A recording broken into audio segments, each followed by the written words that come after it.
시청자 여러분 안녕하십니까? 뉴스나우 시작합니다. 폭염부터 알아보겠습니다. 동쪽에서 불어온 뜨거운 바람 탓에 서쪽 지역 기온이 급등하고 있습니다. 폭염 중대경보는 서울 전역과 경기 북부 일부 그리고 전북 전주로도 확대됐습니다. 취재기자 연결해서 기상 상황 알아보겠습니다. 고한석 기자, 폭염 중대경보가 확대됐죠? 네, 기상청은 오전 10시를 기해 폭염 중대경보를 서울 전역으로 확대했습니다. 경기 고양, 안성, 파주 용인과 전북 전주 등에도 추가로 중대경보를 발령했습니다. 전국에 폭염특보가 내려진 가운데 뜨거운 동풍이 강타하고 있는 서쪽을 중심으로 폭염 중대경보 지역이 늘어나는 양상입니다. 오전 11시 기준 기온을 보면 경기도와 서울 일부 지역에서는 이미 35도 안팎까지 올랐습니다. 기상청 예보는 서울 기온 38도까지 오늘 오릅니다. 경기도 여주 최고 기온은 39도로 예보됐습니다. 영남권도 무척 덥지만 지난주보다는 다소 주춤해져서 대구 36도, 부산 34도로 예보됐습니다. 하늘은 맑아서 자외선 지수는 매우 높고 수도권과 충남, 호남, 경남에는 오존이 나쁨 수준이라 야외 활동은 피해야 합니다. 영남권 폭염이 서쪽으로 범위를 넓힌 건 뜨거운 동풍 때문입니다. 주 후반으로 갈수록 태풍 돌핀이 한반도로 가까이와 동풍은 더욱 거세집니다.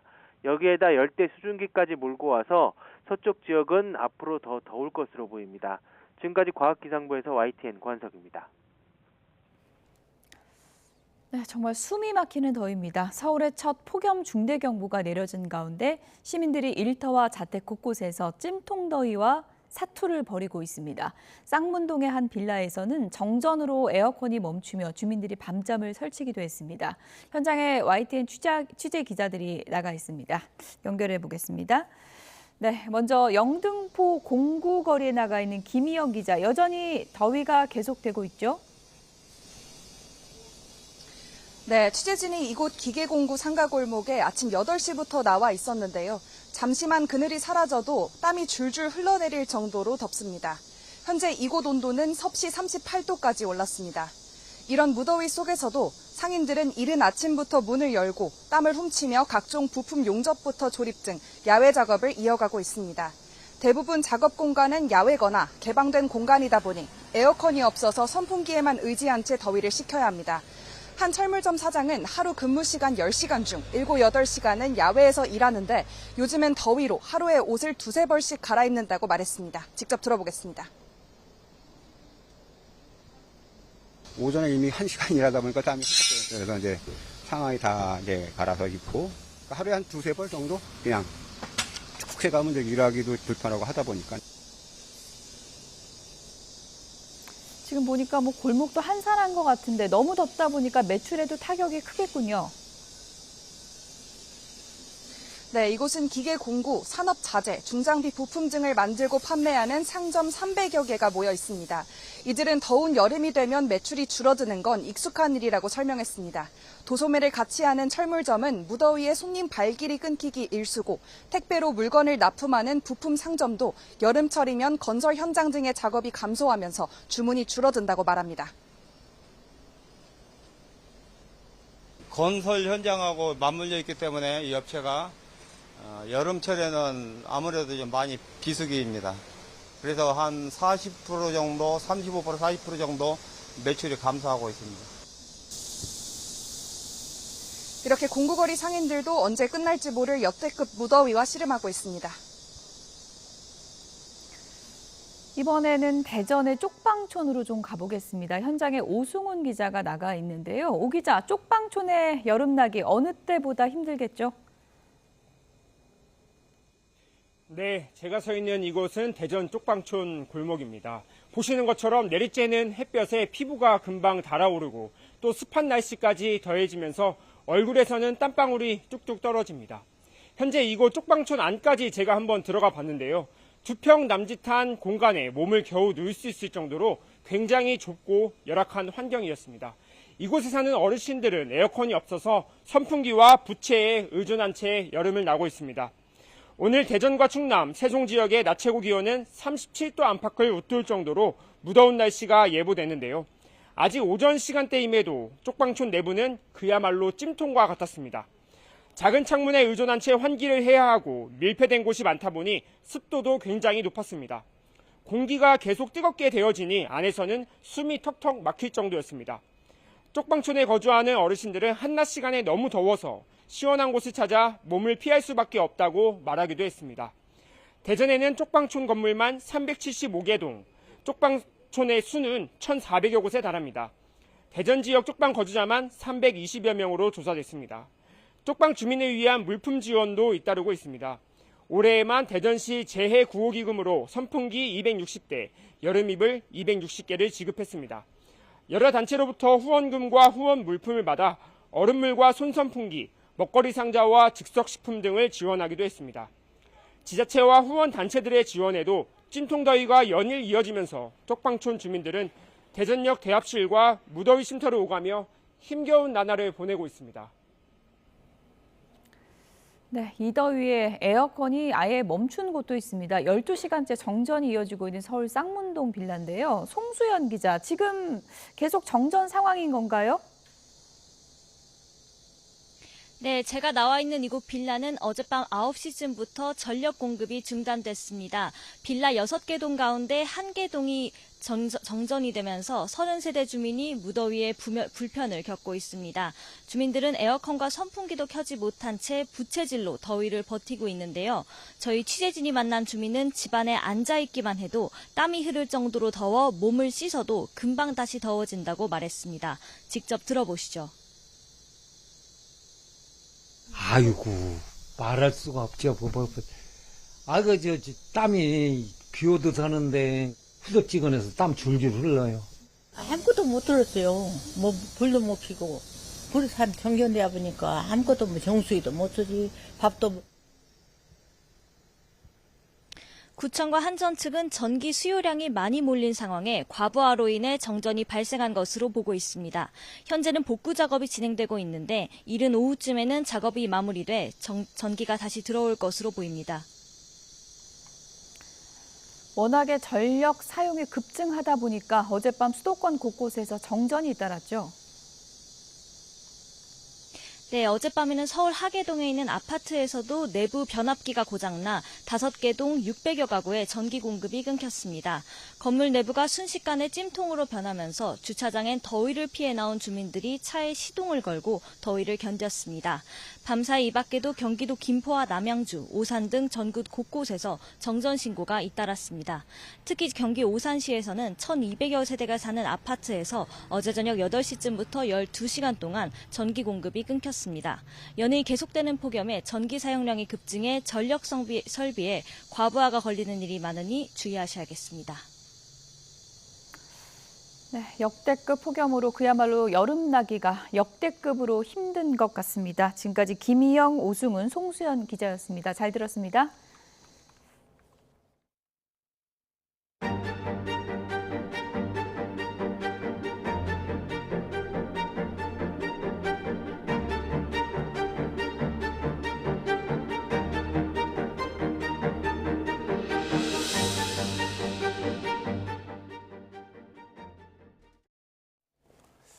지난주 영남 지방을 무섭게 달궜던 폭염이 이제 방향을 꺾어서 수도권까지 덮쳤습니다. 조금 전 오전 11시를 기해서 서울 전역과 일부 수도권에 사상 처음으로 폭염 중대 경보가 발효됐는데요. 전문가 연결해서 더 자세히 알아보겠습니다. 반기성 YTN 재난자문위원 연결돼 있습니다. 위원님 나와 계시죠? 네, 안녕하세요. 네. 서울과 일부 수도권에 폭염 중대 경보가 발효가 된 건 이제 처음인데 극한 더위가 영남에서 수도권으로 옮겨온 그런 모양새죠? 그렇습니다. 체감 온도가 38도 이상인 폭염 중대경보 발표 지역에 서울을 포함했죠. 그다음에 경기도, 고양, 오산, 하남 등 경기 남부 지역, 전라남도, 남동부, 광주 그리고 전주 지역에 지금 내려졌는데요. 이게 이제 영남 지역을 강타했던 극한 더위 열기가 서풍에서 동풍으로 바뀌는 기압계 변화로 수도권이라든가 서쪽 지역으로 지금 북상을 했습니다. 이로 인해서 서울을 포함한 수도권에 사상 처음이죠. 최고 단계인 폭염 중대 경보가 발령된 겁니다. 네. 자, 이런 기압계 형태는 2018년에 서울이 39.6도, 그러니까 당시 역대 최고 기온이죠. 이걸 가져왔던 것과 굉장히 비슷한데요. 이미 어제부터 동풍의 영향을 받기 시작한 수도권 지역은 밤에도 열이 식지 않으면서 오늘 아침 서울 아침 최저 기온이 28.9도입니다. 이렇게 아침 기온이 높게 시작하게 되면은 낮 기온은 더 오를 수밖에 없고 또다시 강한 열대가 만들어지고 내일 기온은 더 높아지는 열폭주 현상이 발생을 하면서 폭염 중대경보는 이번 주에는 계속될 것으로 보입니다. 122년 기상관측 역사상 최고 기온이 연일 경신 중인데요. 이제 아직 8월 초잖아요. 그래서 앞으로 더 더워질 가능성도 있습니까? 현재 우리나라 상공에 강한 상층 분리 고기압이 위치하고 있습니다. 이렇게 강한 고기압이 있을 경우 13호 태풍 돌핀이 우리나라 북상을 하지 못하고 고기압 가장자를 지금 이동해 나가고 있거든요.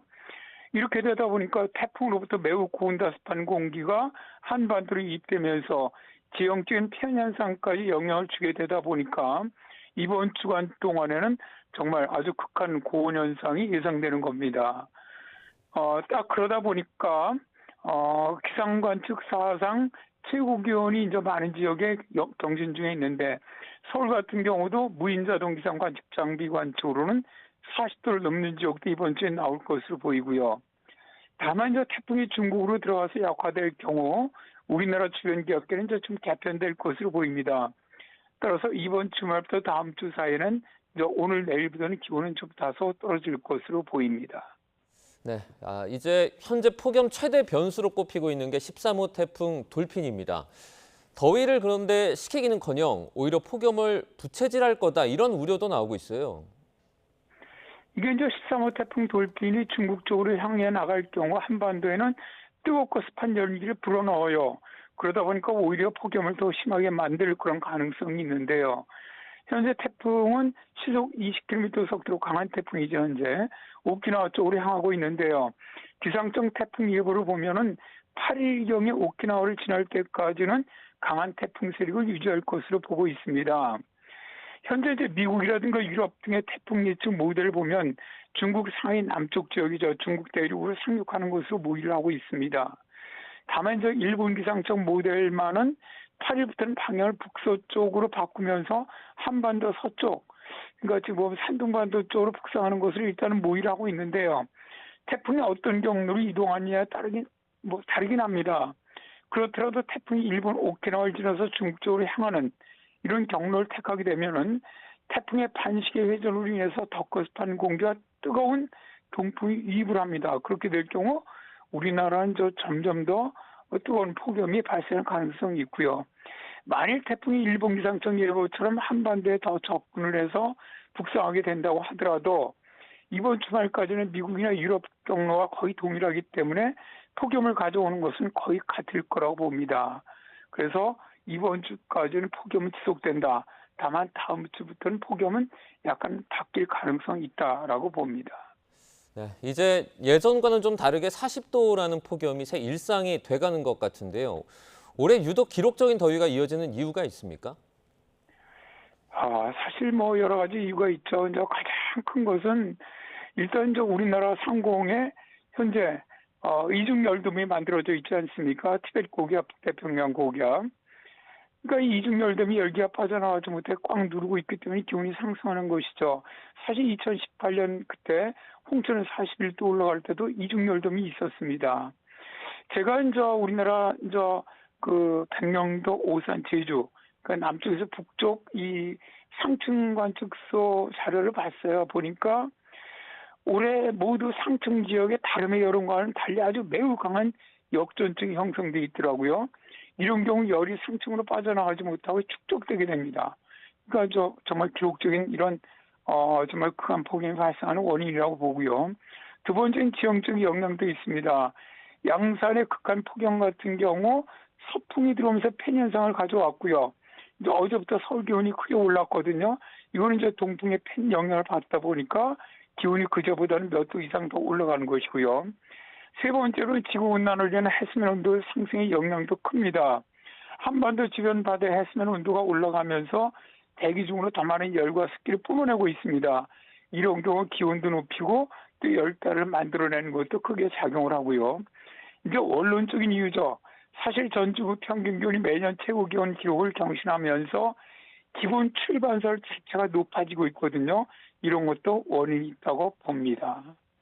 네, 또 가장 궁금해할 만한 내용인데 언제쯤 더위가 꺾일까요? 우리나라 기후 특성상 가장 더울 때가 이맘때죠. 8월 상순입니다.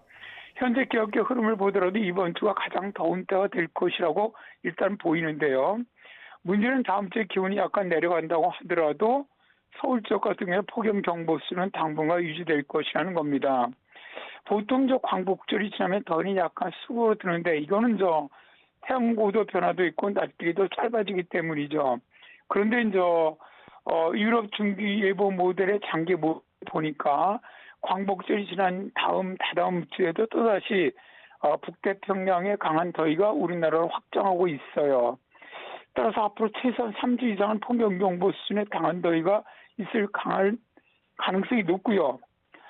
또 최근에는 기후변화로 인해서 북태평양 고기압과 티베트 고기압이 겹치는 경우가 늘어나고 있습니다. 그러다 보니까 무더위가 9월까지 길게 지속되는 경우가 많거든요. 특히 작년 같은 경우는 역대 여름 기온이 최고 1위를 기록한 뜨거운 여름이었어요.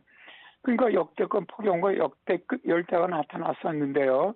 이런 현상은 이제 앞으로 점점 더 강하게 발생할 확률이 높고 따라서 올해 여름이 역대 폭염이라든가 열대야 기록을 깨뜨릴 가능성도 매우 높다고 봅니다. 따라서 폭염이 수그러드는 것은 최소한 9월 말 정도나 되어야 되지 않겠나 그렇게 예상을 합니다. 네, 마지막으로 온열 질환자는 2,000명을 넘어섰습니다. 이런 날씨에 좀 어떻게 대응을 해야 하는지 행동 요령도 알려주시죠. 지금 우리나라뿐만이 아니죠. 유럽 지역 등 전 세계적으로 폭염이 굉장히 강하게 발생을 하면서 세계보건기구가 이제 폭염으로 인한 건강 문제가 대두되고 있다 보니까 극한 폭염 대응 수칙을 발표를 했습니다. 근데 이 수칙이 이제 우리가 대응해야 하는 그런 적절한 그런 내용인 것 같아서 좀 소개를 드릴게요. 먼저 더위 피하기로 가장 더운 시간에 외출을 하지 않거나 격렬한 실제 활동을 피하고 그늘에 머물라고 권고를 하고 있고요. 두 번째는 집을 시원하게 유지하기인데 낮 동안에는 창문을 닫고 블라인드로 직사광선을 막고 또 선풍기는 기온이 40도 미만일 때만 사용하라고 권고를 합니다. 왜냐하면 40도가 넘으면 오히려 뜨거운 공기를 순환시키기 때문에 체온을 높이거든요. 그러니까 이때는 자제하라고 권고를 하고 있고요. 실제로 몸을 시원하게 하고 수분 유지하기가 있는데 젖은 천이나 물 스프레이, 젖은 가벼운 옷을 활용을 해서 체온을 낮추고 갈증이 없다고 하더라도 시간당 물 한 컵씩 최소 하루에 2에서 3리터의 물을 마시고요.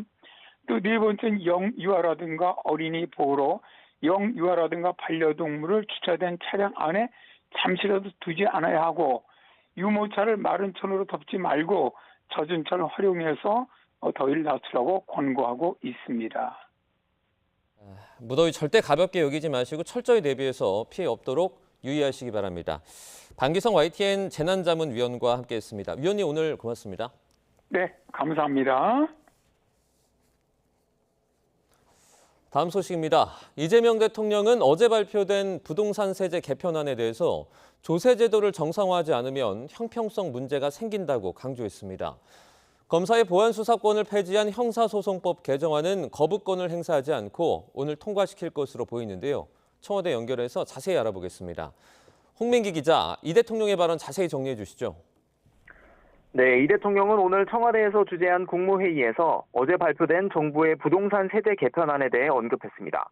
부동산 세금 얘기는 정부 입장에서도 어렵고 인기 있는 일도 아니지만 조세 제도가 정상화되지 않으면 형평성 문제가 생긴다고 말했는데요. 특히 근로소득은 10억 원이 넘으면 최고 49.5%에 달하는 세율을 적용하는데 부동산은 양도소득이 100억 원이 넘어도 세금은 몇억 원밖에 안 된다고 지적했습니다. 자신이 살던 집이 우연히 가격이 올랐다면 양도세를 깎아주는 게 맞지만 투자용으로 집을 사서 수십억 원을 버는데도 세금을 거의 안 내는 건 근로소득과 형평이 너무 맞지 않는다는 겁니다. 이 대통령은 다만 어제 발표된 세제 개편안에 대해 많은 의견을 취합해보고 부당한 게 있으면 고치겠다며 의견 제시를 당부했습니다. 또 다주택자 양도소득세 중과 유예 연장은 없다는 사실을 다시 한번 강조하며 재정경제부를 향해 정책 일관성과 홍보를 주문하기도 했습니다. 형사소송법 개정안도 오늘 국무회의에서 통과될 전망이라고요. 네, 이 대통령은 국무회의에서 검찰 내 일부 집단이 수사권을 무소불위로 악용해 있는 사건을 덮거나 별건 수사, 표적 수사를 해왔다고 지적했습니다. 그러면서 수사 기소 분리는 이러한 비정상적 형사사법 시스템을 정상화하는 첫 출발점이라며 모든 권력기관을 국민 통제 아래 두겠다는 사필 규정의 필연적 조치라고 강조했습니다. 또 국회를 통과한 형사소송법 개정안에 많은 의견이 있지만 입법 권한을 부정할 만큼 심각한 상황이라고 보긴 어렵다고 설명했는데요. 대통령의 거부권, 즉 제2요구권도 의견이 다르다고 행사할 수 있는 게 아니라고 말했습니다. 이에 따라 여권 주도로 국회 본회의를 통과한 형소법 개정안은 오늘 국무회의에서 거부권 행사 없이 통과될 것으로 보입니다. 이 대통령은 다만 경찰의 수사권 독점과 비대화에 대한 우려도 커지고 있다며 법령 정비 등 후속 조치도 꼭 필요하다고 강조했습니다. 전국적인 폭염에 대해선 현 상황을 국가 재난사태로 보고 취약계층과 노동자들의 안전에 힘써달라고 당부했습니다. 지금까지 청와대에서 전해드렸습니다. 뉴욕 증시 3대 지수 상승 영향에 코스피가 반등을 시도 중입니다. 기관의 순매도에도 개인과 외국인의 순매수로 지수를 받치고 있습니다. 취재기자 연결해서 금융시장 상황 좀 더 알아보겠습니다. 류한홍 기자, 코스피가 장 초반에 하락을 했었는데 현재는 어떻습니까? 코스피가 1.5% 오른 6,300선에서 출발해 6,000선까지 내려갔다가 다시 6,200선에서 오르내리고 있습니다.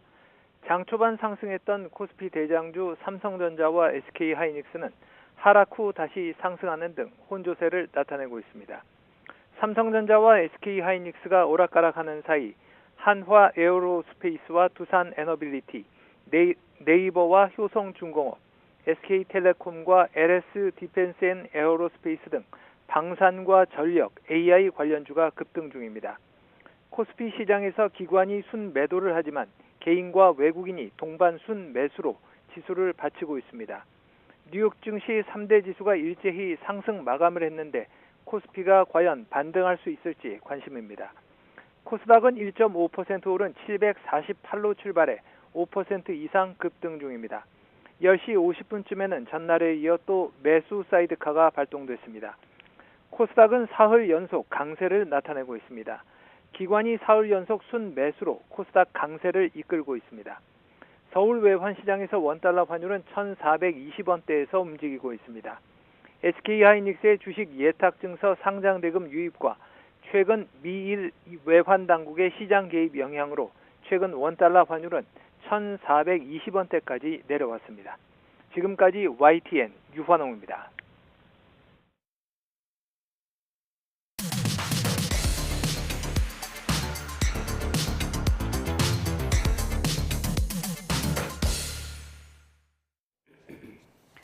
네, 각이 살아있는 정치평론 시사정각 시작하겠습니다. 오늘은 여야 중진 의원 두 분을 모셨습니다.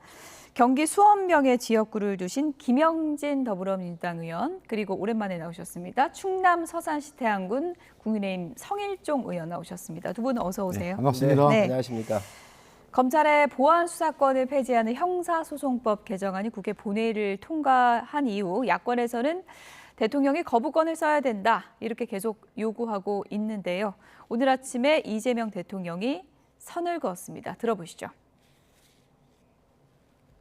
이 법률안이 위헌, 집행불능, 국익위배, 행정부 고유관 침해 등 국회 입법권을 부정할 만큼 심각한 상황이라고 보기는 어렵습니다. 거부권 행사라고 하는 게 의견이 다르다고 할 수 있는 것은 아니고 상권 분립 원칙에 따라서 상대의 권한 행사 자체가 상권 분립에 위배된다, 헌정 질서에 위반된다라고 해야 상대의 권능을 부정할 수 있다는 게 헌법학계 의견이기 때문에 지금 상태로는 입법권을 부정할 정도에 이른다고 보기가 참 어렵습니다. 많은 국민들이 지켜보고 계십니다. 과연 이재명 대통령이 어떤 선택을 하는지. 국민들은 거부권 행사가 대통령의 지금 선택사항이라고 생각하지 않습니다. 반드시 거부권을 행사해야만 하는 국민의 명령이라고 생각합니다. 역사적 명령이라고 생각하고 있습니다. 이 명령을 거역한다면 결국 보안 수사권 폐지가 정권 폐지로 이어질 것입니다. 공소기각 사유를 추가해서 이재명 죄를 지운다면 결국 국민들은 이제 이재명 정권을 지우기 시작할 것입니다. 네. 김영진 의원님, 그러니까 이재명 대통령은 내 뜻과 완전히 합치되진 않지만 거부권은 안 쓴다. 이렇게 결론을 낸 거죠, 오늘?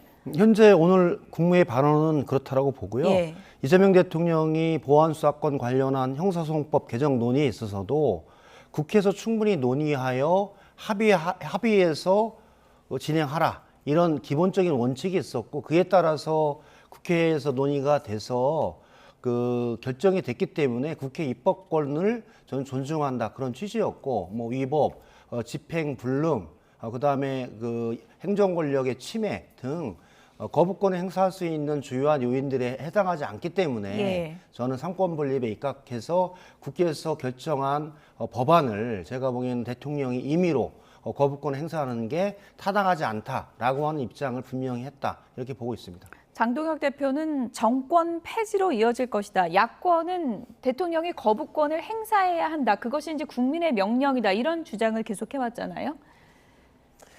대통령께서 본인이 말씀하신 거를 뒤집는 게 한두 번이 아니지요.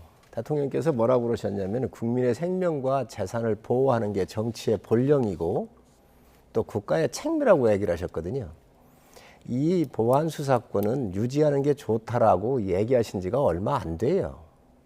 아니 우리가 장윤기 사건에서 보고 부산의 돌려치기 사건에서 보고 예. 검찰이 보안 수사에 의해서 경찰이 수사했던 게 뒤집어진 게 한두 건이 아니잖아요. 그러면 국가의 본령이라면서요. 정치의 책무라면서요. 국민의 생명과 재산을 보호하는 게.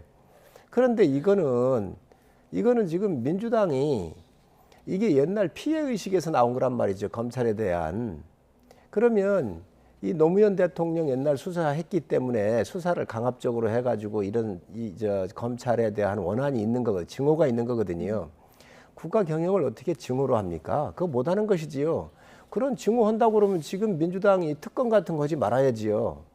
자, 그런데 여기에 지금 노무현 대통령의 그 사위 되시는 분이 지금 곽상한 의원이시잖아요. 예. 이분도 그런 얘기를 했습니다. 노무현의 뜻과 정신을 왜곡하지 말라고. 그리고 노무현을 위한 복수가 노무현의 정치일 수가 없다라고 또 노무현 대통령은 사적 이익을 추구하지 않았다고 이렇게 얘기를 했습니다. 그런데 지금 현재 민주당의 전당대회를 앞에 두고 지금 현재 이 보안 수사권을 폐지하는 거 아닙니까? 그렇기 때문에 지금 현재 이런 일을 하고 있으니 내로남불이란 것이고 가장 큰 피해를 국민이 지금 입고 있잖아요. 그런 선례가 지금 다 나왔잖아요. 그런데 이런 거를 왜 본인께서 존치를 하자 해놓으시고 지금은 또 와가지고 거부권을 행사 않는다고 하는지 이해할 수가 없습니다. 상권분립 원칙을 얘기했습니다. 입법권을 존중해야 된다 이런 설명을 했는데 그 부분은 그 일부 헌법학자들이 각각의 의견이 있겠지요. 그런데 영장 청구는 검사만이 할 수 있습니다. 그 이야기는 영장 청구권을 검사가 갖고 있다고 하는 것은 수사를 검사가 할 수 있도록 이렇게 해놓은 거잖아요. 이거를 지금 박탈하는 겁니까? 하는 겁니다. 그러니까 이 부분에 대해서는 당연히 우리는 헌소로 가겠지만 아니 이런 상식선에 있는 이야기가 아닙니까?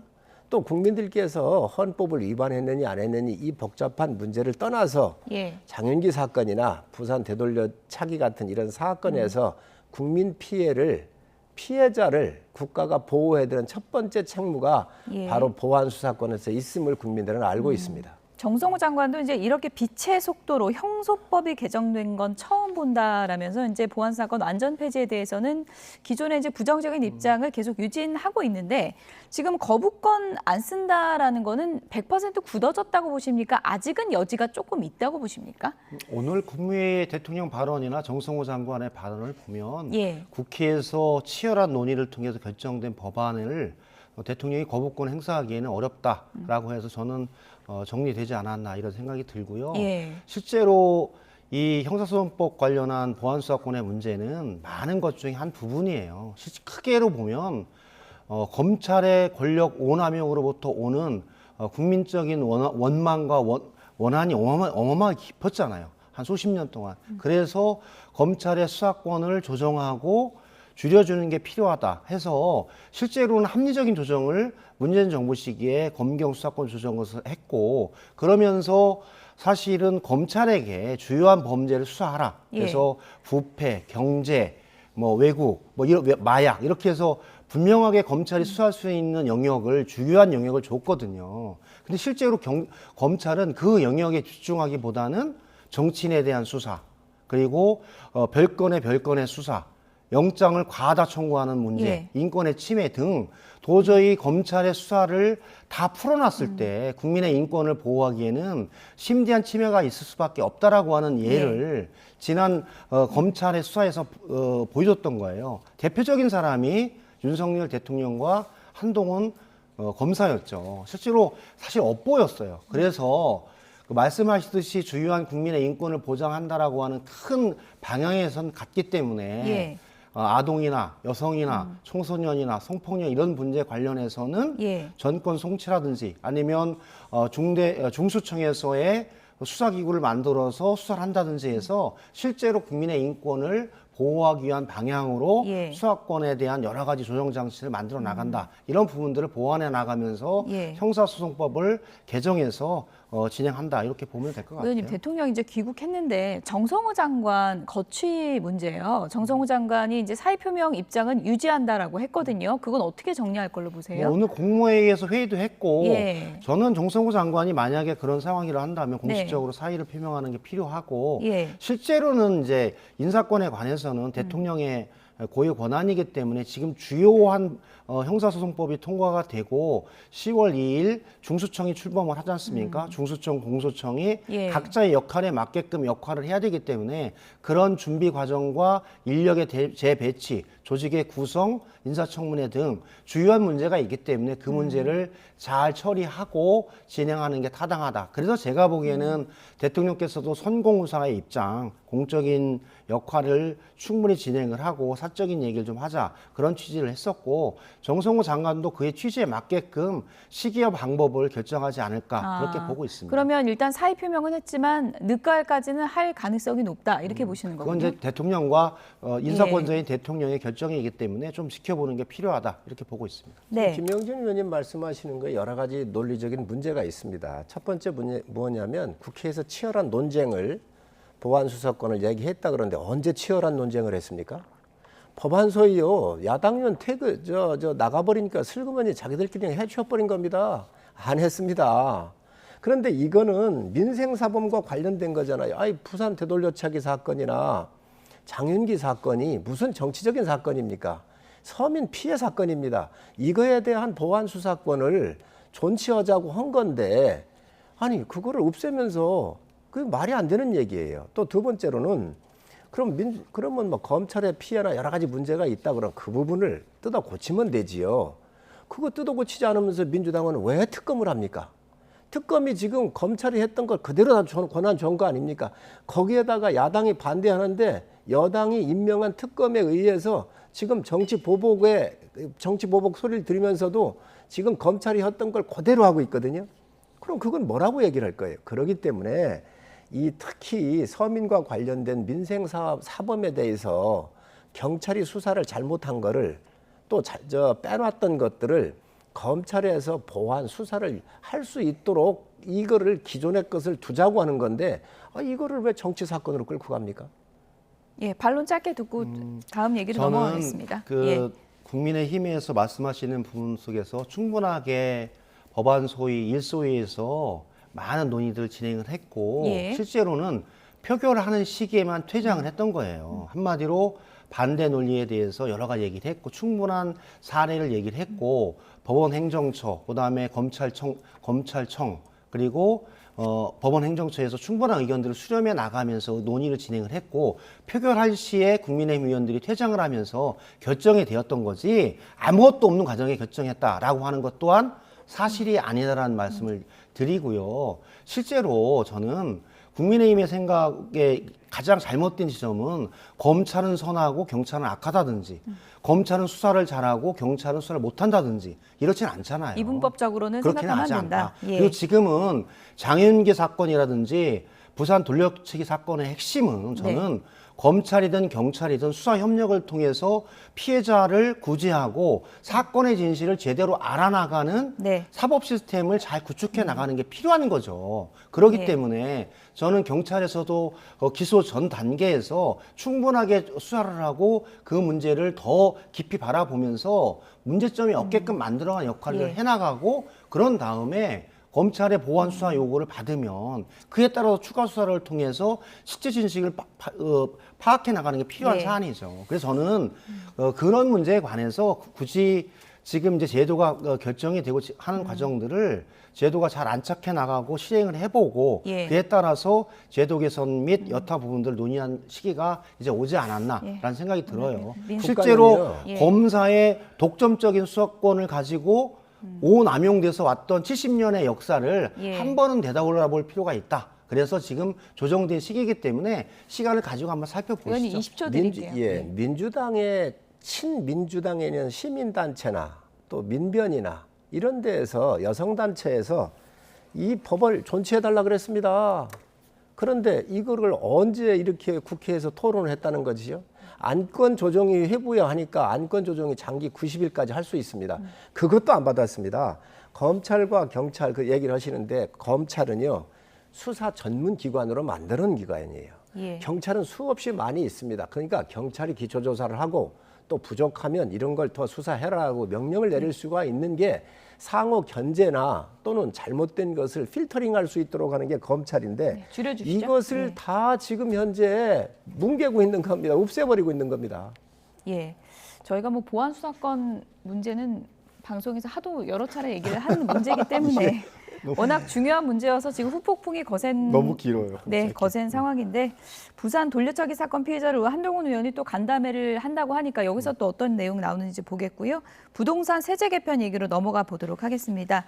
이재명 대통령이 오늘 국무회의에서 부동산 세제 개편에 관련해서 입장을 밝혔는데요. 이 내용도 들어보시죠. 투자용으로 사가지고 정말로 투자로 막 수십억을 버는데 세금을 거의 안 낸다. 이건 노동자들의 근로소득하고 너무 형평이 안 맞아요. 주거 보호의 취지에도 안 맞고. 그건 투기를 보호한 거죠. 부동산 투자 투기를. 그래서 그런 건 조정을 하긴 해야 된다는 게 또 많은 분들의 의견입니다. 그 올 초반에 다주택자 더 이상 연장은 없다고 해놓고는 왜 또 다주택자한테 기회를 또 연장을 사실상 하냐, 정책 일관성이 없다 이런 지적이 있더라고요. 근데 그거는 사실이 아닌데 내가 그때 이 정책 논의할 때 말씀드렸지 않습니까?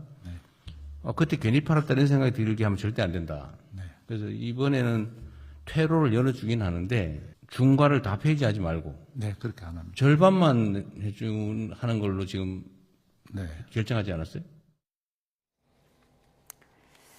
네, 일단 세제 개편안의 핵심 내용은 보유세를 크게 올리는 내용이 핵심 내용으로 들어가 있습니다. 실제로 아파트별로 보유세가 얼마나 오르는 건지 저희가 그래픽을 좀 준비했는데 준비되면 좀 보여주시죠.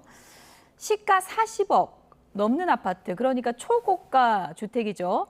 보유세가 얼마나 올라가는지 보겠습니다. 앞으로 이제 이 제도가 도입이 되면 1가구 1주택 실거주의 경우에는 1,810만 원 내던 보유세가요.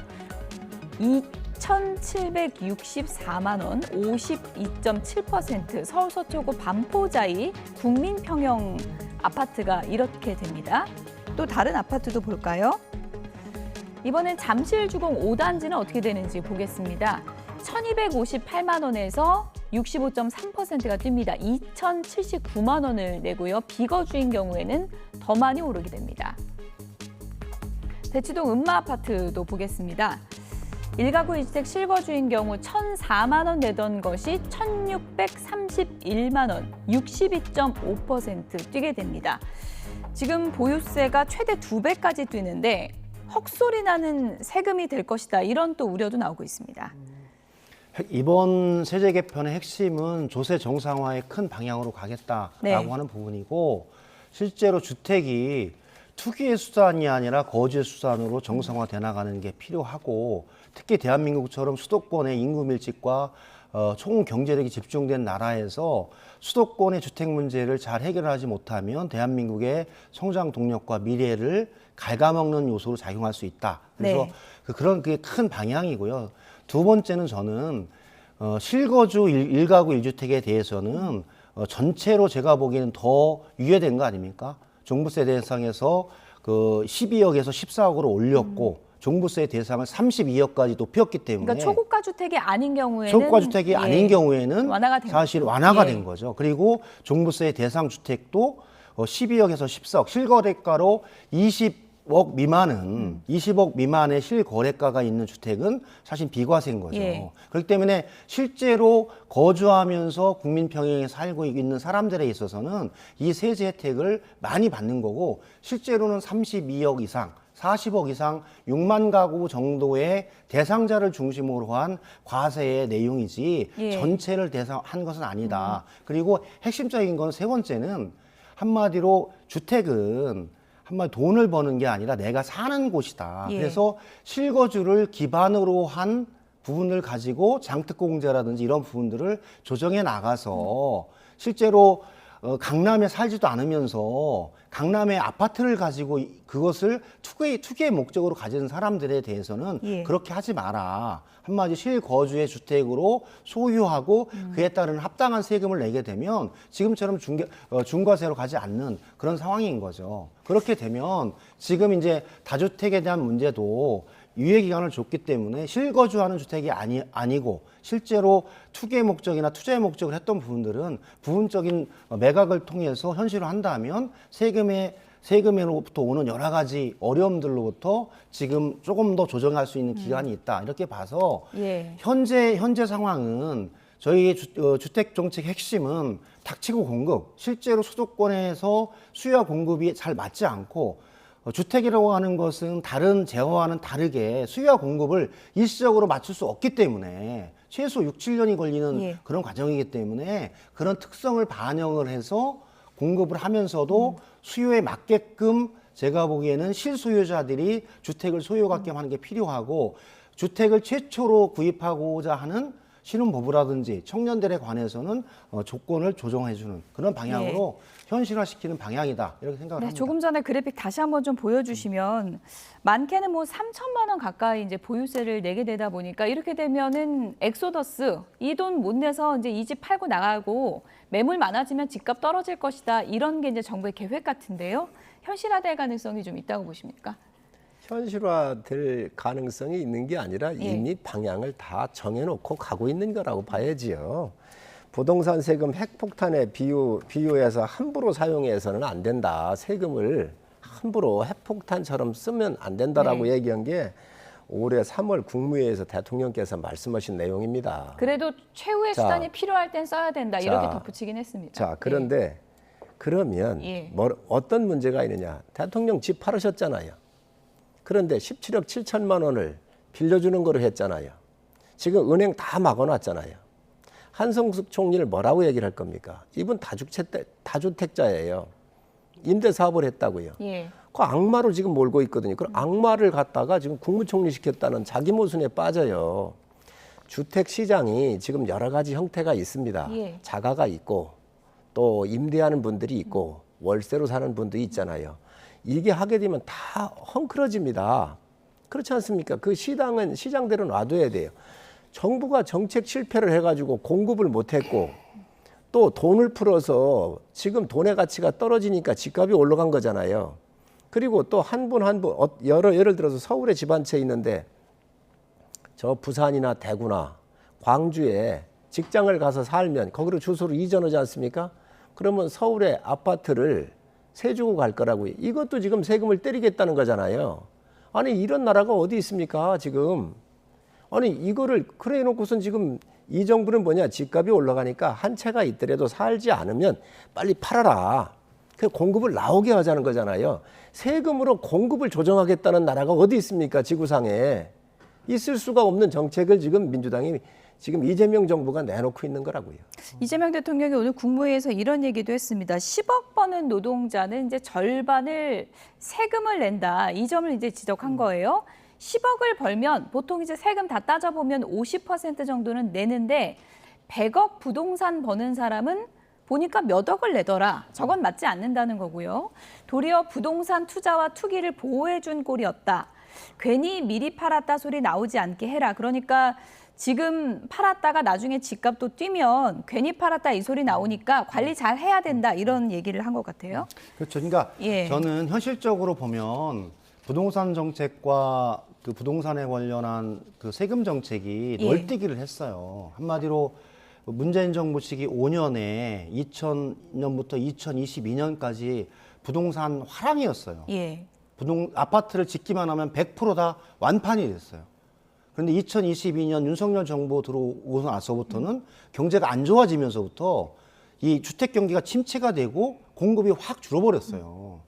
한마디로 윤석열 정부 시기에 진행했던 주택 공급의 부진으로 인해서 지금 그 후과를 이재명 정부가 보고 있는 거죠. 예. 그래서 주택에 대한 공급과 세금 정책은 일관성이 있어야지 국민들이 혼란하지 않다. 네. 그래서 국민들이 사실은 2000년에서 2022년 사이에 문재인 정부의 그 부동산 세금 정책에 대해서 대단 비판을 하셨거든요.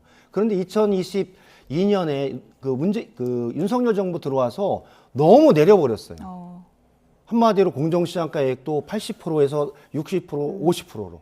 그다음에 과세 기준도 확 내려버렸어요. 근데 문재인 정부 때 높인 게 문제입니까? 윤석열 정부 때 내린 게 그러니까요. 문제입니까? 제가 그래서 현재는 네.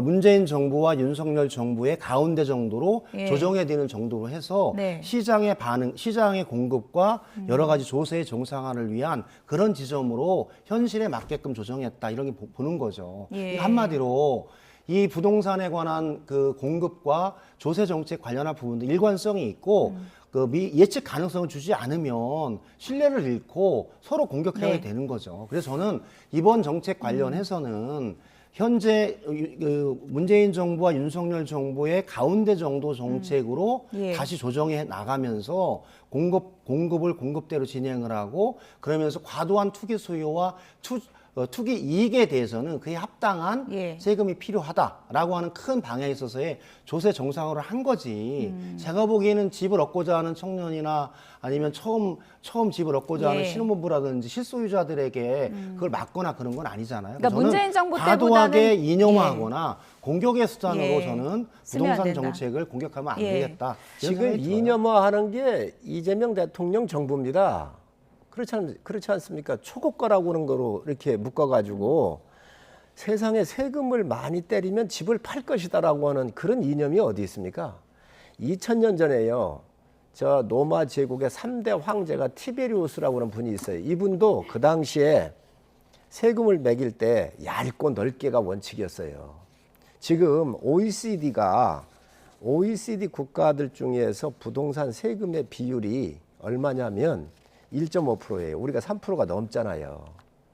자, 그런데 이 부담은 다 누가 많습니까? 그런데 이 책임은 정부한테 있는 거라고요. 정부가 공급을 못했고 돈을 마구 풀어제끼니까 문제가 나온 건데, 자, 그렇다고 한다면 여기에 있는 이 지금 정부는 재건축이든 재개발이 됐든 아니면 택지 공급이 됐든 이런 쪽의 규제를 완화하고 공급을 많이 할 생각을 아니하고 지금 이거 한다 그러면서 세상에 있는 사람 내쫓는 거잖아요.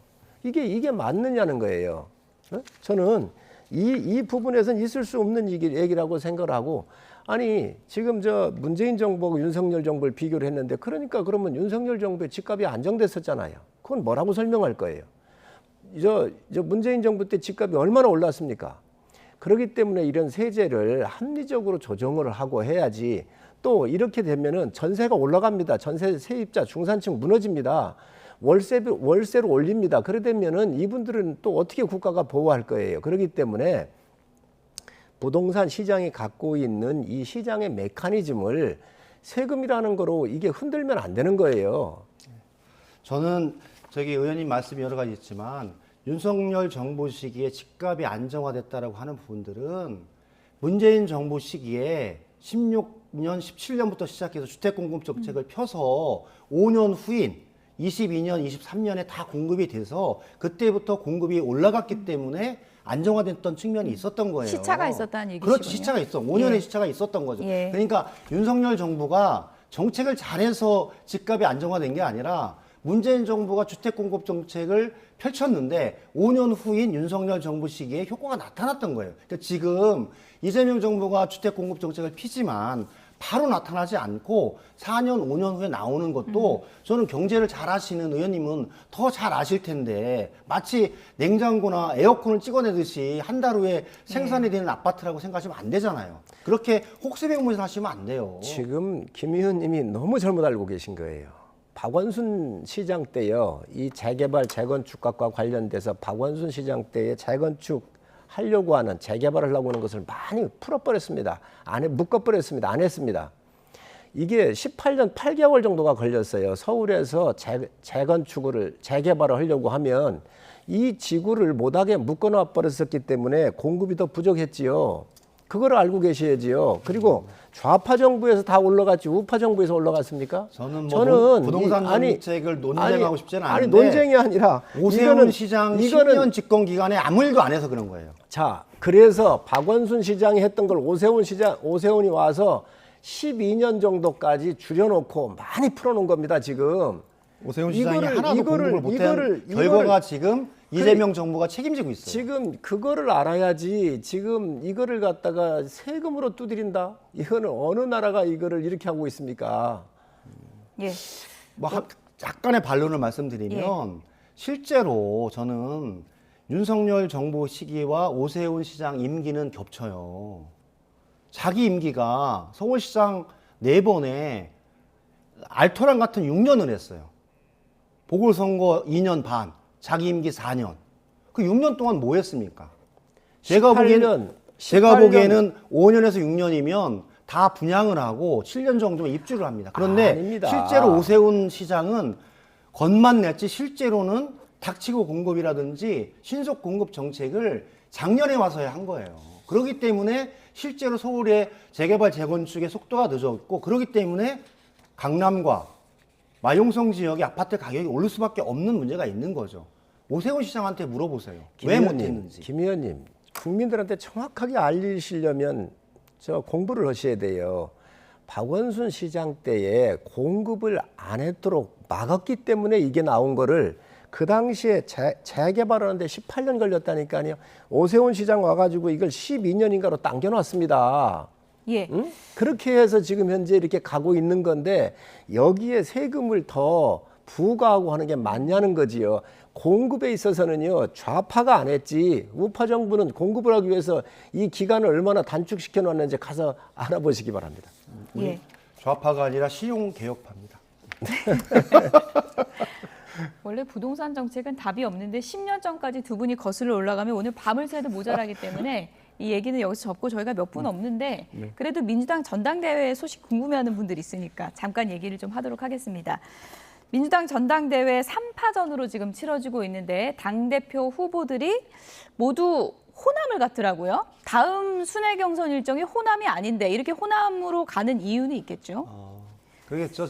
민주당의 전체 권리당원이 155만 명인데 예.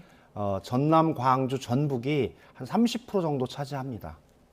그리고 수도권, 그러니까 서울, 경기가 38% 해서 두 개 합하면 70%입니다. 예. 현재 한 15% 정도 했고 그래서 가장 많은 권리당원이 있는 호남에 가서 자기가 당대표가 돼야 되는 이유를 설명하기 위해서 제가 보기에는 광주, 전남, 전북을 주로 가서 얘기하고 있는 것 같아요. 여론조사 결과를 좀 보여주시면 좋을 것 같은데요. 호남 지역 여론조사 결과요. 네, 더불어민주당 당대표 지지도 1순위 송영길, 정청래, 김민석 후보가 이렇게 순서대로 나타나고 있습니다. 워낙에 이제 여론조사로만 보면은 이제 김민석 후보가 상당히 좀 앞서가고 있는데 지금 치러진 충청 지역과 부울경은 초접전 양상이거든요. 좀 흐름 추이를 보면은 좀 굳어졌다 1위가 뭐 이런 분석도 많이 나오고 있더라고요. 실제로 충청권과 부울경에서는 박빙의 승부가 이어지고 있고 당초 예상으로 충청권에서는 정청래 후보의 우세로 예측을 했는데 김민석 후보가 우세했고 또 부울경도 김민석 후보가 이길 줄 알았는데 정청래 후보가 이겼잖아요. 예. 제가 보기에는 아직은 권리당원들이 어떤 후보를 선택할 것인가에 대해서 깊게 고민하고 생각하고 있다. 그래서 예. 아직 판세가 결정되거나 그런 상황은 아니고 호남권, 수도권까지 와서 8월 16일, 17일까지 마지막까지 개표한 결과를 봐야지 결과를 예측할 수 있다. 호남대전 보면 답이 나오는 겁니까? 그렇죠. 호남과 경기가 예. 거의 같은 날 진행을 하거든요. 예. 그러니까 거의 비슷한 날 큰 판에서는 결정이 될 것 같다. 그렇게 보고 있습니다. 최고위원 선거에서도 지금 친청, 친석 후보들 간의 치열한 경쟁이 벌어지고 있는데요. 관심을 모았던 토론의 내용도 잠시 보겠습니다. 저 오늘 굉장히 충격적인 얘기를 들었습니다. 최민희 의원님이 저에 대해서 박쥐라고 하셨다는 거예요. 이런 것이 바로 일배문화 아닙니까? 아니 동료 의원이 경쟁 후보가 발언을 하고 있는데 제가 천장에 매달려서 잡니까? 어떻게 저한테 박쥐라고 할 수 있어요? 박쥐라고 했던 배경을 한번 말씀해 주세요. 송영길 후보를 지원하면 송영길 후보를 뽑는 거잖아요. 한 표. 김민석 후보를 지지하는 김민석 후보를 한 표 뽑는 거잖아요. 근데 두 후보를 다 지지한다고 하시니까 이런 문제의식이었습니다. 들어갔다면 사과드려야 한다고 생각합니다. 저는 네, 사과드립니다. 사과 주시는 거에 대해서는 네. 제가 이제 존중하겠습니다. 당권파의 연임을 저지하는 김민석과 송영길의 강력한 연대로 저지한다고 했지 않습니까? 그게 박쥐입니까?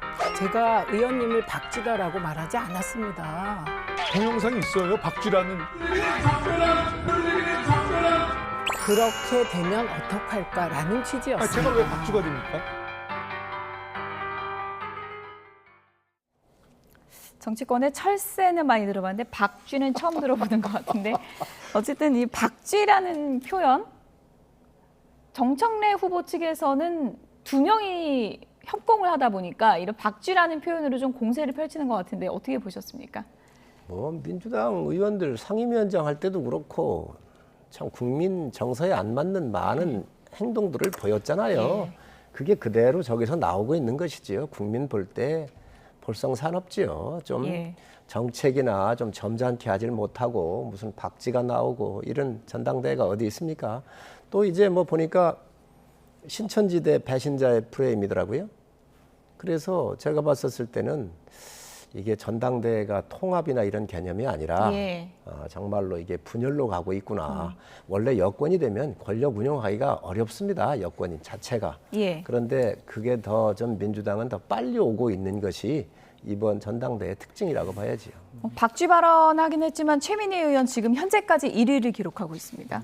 그렇죠. 국민들께서 우려하는 바에 대해서 집권 여당인 더불어민주당은 더 깊게 생각을 해야 될 것 같아요. 우리 말씀 주셨듯이 그 더불어민주당 집권 여당의 전당대회가 예. 이재명 정부의 성공과 미래 그리고 정책을 중심으로 좀 논의돼 나가면서 그 힘있게 좀 나가는 여당의 모습을 보여주는 게 예. 필요하다라고 보거든요. 그래서 뭐 그렇게 질책 주신 거, 비판 주신 건 저는 예. 겸허하게 민주당 국회의원으로서 받아들이고 예. 민주당이 그런 모습으로 가겠다라는 말씀을 드립니다. 그리고 지금 뭐 최민희 의원이나 각 후보들이 얻는 득표율은 아까도 말씀드렸듯이 전체 100% 중에 한 15% 정도 개표된 상황에서 나온 득표지 않습니까? 네. 과거에도 전반부 20%에서 나왔던 득표가 후반부에 확 바뀌어서 1등으로 가던 후보가 5등 밖으로 밀려난 경우도 있었잖아요. 그런 경우처럼 저는 권리당원들, 민주당의 권리당원들이 대단히 성찰적이고 여러 가지 상황들을 종합적으로 보기 때문에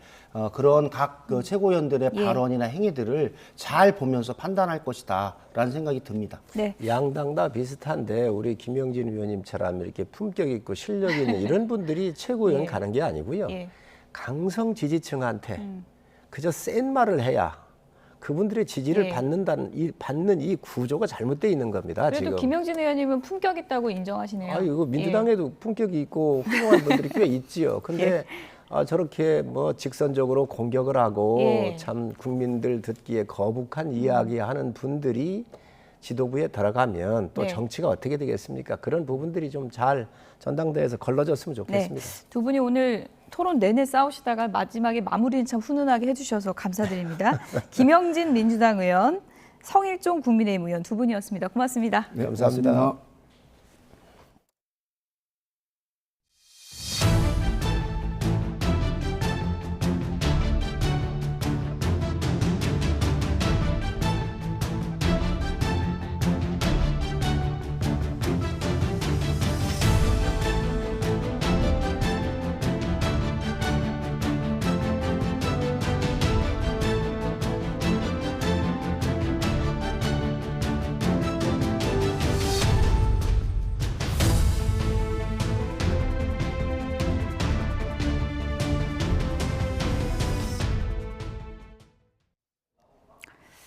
네, 서울 등 수도권에도 사상 첫 폭염 중대경보가 발령 중인데요. 서쪽 지역도 폭염이 비상입니다. 오늘 YTN 취재진이 기상청과 함께 기상관측 차량을 타고 서울 도심 곳곳의 열기를 측정하고 있다고 하는데요. 취재기자 연결해서 현장 상황 보겠습니다. 김민경 기자가 나가 있는데요. 네, 광화문 광장에 나와 있습니다. 네, 지금 김민경 기자 뒤로 보이는 게 기상관측 차량입니까? 네, 제 뒤로 보시는 차량이 오늘 YTN 취재진과 함께 기상 관측을 하고 있는 기상 관측 차량입니다. 차량 외부에는 이 기온과 습도, 바람과 강수량 등을 측정할 수 있는 각종 관측 장비가 달려 있고요. 차량 내부에 연결된 노트북으로 1초 단위의 관측값들이 실시간으로 송출됩니다. 또 이동하면서 관측할 수 있어 고정 관측소가 없거나 장비가 부족한 지역에 관측 공백을 메우는 역할을 하는데요. 현재 기상청은 전국에 9대의 기상 관측 차량을 운용하고 있습니다. 관측 차량은 주로 태풍이 한반도에 접근할 때 위험 기상을 관측하거나 대형 산불과 화학 물질 사고 등 각종 재난 현장에 출동해 기상 정보를 수집하는 데 활용됩니다. 특히 여름철에는 폭염 취약 지역을 대상으로 집중 관측을 실시하는데요. 어제도 경기 여주 흥천면 일대를 돌며 기온과 습도, 바람, 체감온도 등을 비교하는 폭염 집중 관측을 진행했습니다. 오늘 저희 취재진도 1시간 전부터 이 차량을 타고 서울 도심 곳곳을 돌며 기온과 노면 온도 등을 실시간으로 비교하고 있습니다. 가장 먼저 찾은 곳은 광화문 광장인데요. 이곳은 강한 햇볕이 그대로 내리쬐는 데다 주변의 고층 건물과 빽빽한 도심 구조로 열이 쉽게 빠져나가지 않는 도시 열섬의 영향을 받고 있습니다. 살수차가 계속해서 물을 뿌리고 다니고 있지만 햇볕을 머금은 아스팔트의 복사열까지 더해지면서 도로 표면 온도는 49.6도까지 치솟았습니다. YTN 취재진은 이후 남산과 한강대교 그리고 오늘 서울에서 가장 높은 기온을 기록한 지점까지 이동해서 도심 곳곳의 열 분포를 계속 확인할 예정입니다. 추후 새로운 정보를 측정하는 대로 전해드리겠습니다. 지금까지 광화문 광장에서 YTN 김민경입니다. 폭염 속 야외 작업이 이어지는 건설 현장에도 지금 비상이 걸렸습니다. 현장에 취재 기자가 나가 있는데 연결해 보겠습니다. 손효정 기자. 네, 롯데건설 안전상황센터에 나와 있습니다. 네, 지금 손효정 기자 뒤로 모니터가 있는 건가요? 어떤 표시가 나와 있는 건가요? 네, 제 뒤로 보이는 이 화면은 건설 현장 80곳의 폭염 상황을 실시간으로 확인할 수 있는 안전상황 관제 모니터입니다. 이 지도 위에 표시된 점의 색깔로 현장의 체감 온도를 한눈에 파악할 수 있는데요. 이렇게 빨갛게 반짝이는 점은 체감 온도 38도를 넘는 위험 지역을 의미합니다. 기온이 오르면서 위험 현장은 모두 8곳으로 늘어났습니다. 바로 옆에 체감 온도가 크게 오른 현장의 CCTV 화면을 띄워서 작업 중단과 같은 안전수칙이 제대로 지켜지는지 파악하고 있습니다. 이처럼 실시간 모니터링이 가능한 건 건설 현장 곳곳에 설치된 온습도계가 5분마다 온도와 습도, 체감 온도를 측정해 위험 수위를 자동으로 분석하기 때문입니다. 위험 단계는 체감 온도에 따라 양호부터 위험까지 5단계로 구분되는데요. 위험 수위가 감지되면 본사와 현장 안전관리자에게 경고 알람이 자동으로 전송돼 휴식 시간을 늘리거나 작업을 중단하는 등 신속한 안전 조치를 취할 수 있습니다. 건설 현장은 야외에서 작업이 이뤄지는 만큼 폭염에 특히 취약한데 이를 통해 온열 질환과 안전사고를 예방할 수 있습니다. 폭염이 길어지고 있는데요. 건설 현장에서는 어떤 대비를 하고 있습니까? 네, 건설사들은 현장 체감 온도에 따라 단계별 대응 지침을 운영하고 있습니다. 체감 온도가 31도를 넘으면 작업 시간을 조정하고 33도 이상 폭염주의보가 발령되면 2시간마다 20분씩 휴식을 취합니다. 특히 오늘 수도권과 전남권 일부 지역에 폭염 중대경보가 발령되면서 이 지역에는 긴급 작업을 제외한 야외 작업이 중단됐습니다. 이 밖에 노동자들의 더위를 식혀줄 냉방장치와 식수시설을 갖춘 휴게시설을 운영하고 간식 트럭도 현장에 투입하고 있습니다. 또 현장 노동자가 스스로 건강 이상을 느끼거나 위험하다고 판단하면 즉시 작업을 멈출 수 있도록 작업 중지권 사용도 적극 장려하고 있습니다. 지금까지 롯데건설 안전상황센터에서 YTN 손효정입니다. 네, 제 뒤로 보이시죠? 요즘의 한강 수영장 풍경입니다. 요일을 가리지 않고 이렇게 북적이고 있는데요. 인파가 몰리면서 공공예절을 둘러싼 감론을박도 뜨겁고요. 안전 문제도 함께 불거지고 있습니다. 김승화 기자입니다. 한강 수영장에서 중년 남성이 여성용 수영복을 입은 모습이라며 SNS에 올라온 사진입니다.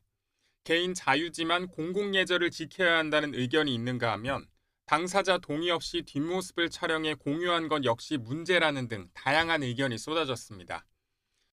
SNS엔 한강 수영장에서 불쾌한 일을 겪었다는 경험담이 이어졌고 성추행 걱정부터 해야 하는 곳이 됐다는 자조 섞인 글이 올라오기도 했습니다. 폭염과 열대야 속 저렴한 입장료, 뛰어난 접근성, 야간 개장까지 더해지면서 올여름 한강 수영장에는 많은 시민이 몰렸습니다. 개장 한 달여 만에 26만 명이 넘는 시민이 찾았고 특히 여의도 한강 수영장을 찾은 시민은 지난해 같은 기간보다 65% 늘었습니다. 유난히 많은 인파가 쏠리며 인기 피서지로 떠오르는 게 논란이 잇따른 배경으로 꼽힙니다. 다양한 이용객이 몰리면서 공공예절을 둘러싼 논쟁에 불이 붙었고 성추행과 불법 촬영 같은 범죄까지 잇따르면서 안전에 대한 우려가 커지고 있습니다. 더 많은 사람이 찾는 공간이 된 만큼 서로를 배려하는 이용 문화도 함께 자리 잡아야 한다는 목소리가 나옵니다. YTN 김승환입니다. 극심한 폭염으로 일상생활을 유지하는 것조차 버겁습니다. 건강은 물론 생계까지 위협을 받는 가운데 정전과 순환 사고까지 잇따르고 있습니다. 폭염 현장을 다녀온 표정우 기자와 자세한 상황 짚어보겠습니다. 어서 오세요.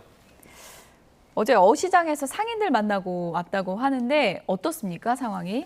네, 저희 어제 취재진은 인천 종합어시장에 다녀왔는데요. 네. 이 시장 구조가 지붕 아래에 긴 통로를 사이에 두고 수백 개의 점포가 다닥다닥 붙어있는 구조인데요.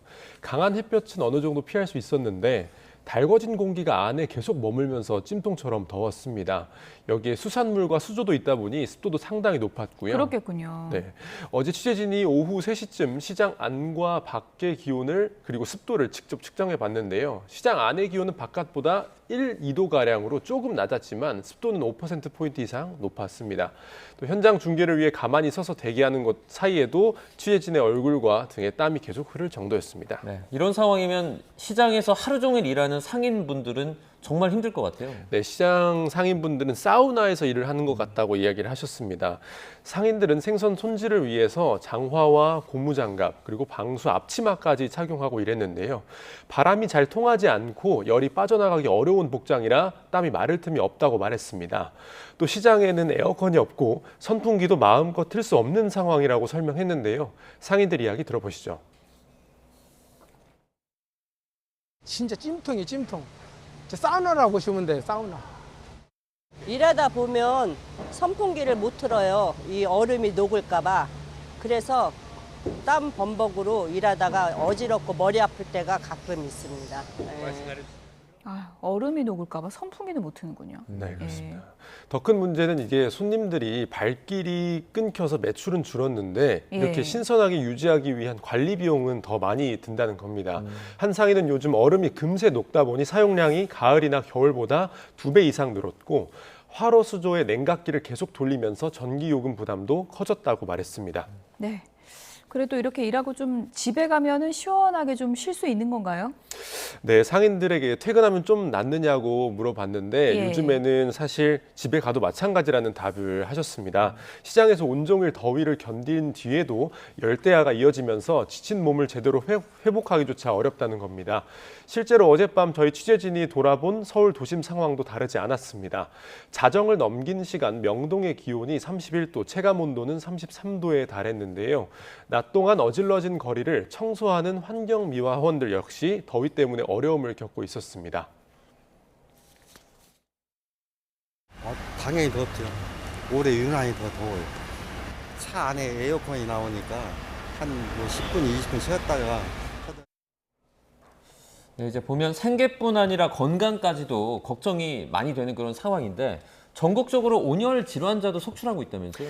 네, 이틀 전까지 집계된 올여름의 온열 질환자는 2,025명이고 이 가운데 16명이 숨진 걸로 집계됐습니다. 그제 하루에만 환자 108명이 추가되는 등 하루 신규 환자가 100명이 넘는 날도 잇따르고 있습니다. 세부 통계를 보면 피해가 어디에 집중되는지 뚜렷한데요. 온열 질환자 가운데 65세 이상 고령층이 30%를 넘었고 환자의 78.8%는 실외 작업장과 논밭 등 야외에서 발생했습니다.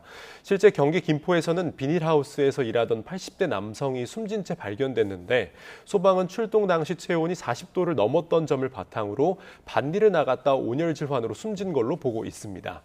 야외 작업이 아니어도 안심할 수는 없습니다. 그제 인천에선 길거리를 돌아다니던 40대 남성이 숨지기도 했습니다. 네.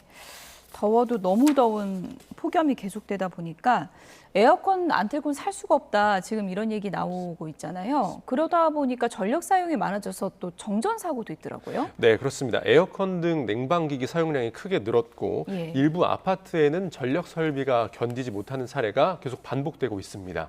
실제 경기 김포시 풍무동에서는 어제 저녁 3,600여 세대의 전기 공급이 끊겼습니다. 승강기 3곳에서 고립 신고가 들어왔고 주민 2명이 소방대원들에게 구조되기도 했습니다. 또 서울 노원구 하계동에서도 어제 아파트 5개 동 600여 세대가 정전됐는데요. 에어컨과 승강기를 쓸 수 없게 되자 주민들이 주민센터나 임시 숙소로 이동했고 일부는 차량 에어컨을 켜고 밤을 보냈습니다. 고층에 사는 분들은 계단으로 다 올라가야 되는 거잖아요. 그렇습니다.